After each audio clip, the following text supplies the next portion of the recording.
How to fix Goblin VS Princess crashing on Steam.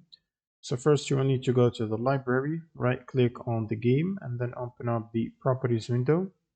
Now in installed files tab, you want to click on the verify integrity of game files and wait for it to finish. And once it's done, you want to go back to the general tab and then in the launch options box, you want to simply type -dx11, or you can try -d3d11 if the first command did not work. Now you can close Steam and then open up your browser and search for Redist, and then click on the latest supported redistributables from Microsoft's website.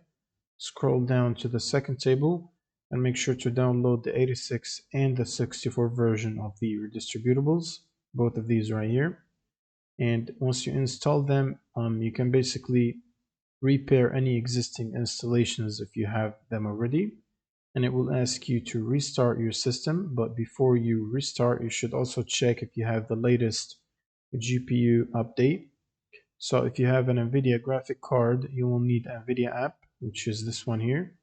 You can download it by looking up NVIDIA app and install it on your computer, and then go to the drivers tab, and from here select game ready driver, check for updates and make sure to download and install the latest available one, and then you can go ahead and restart your computer.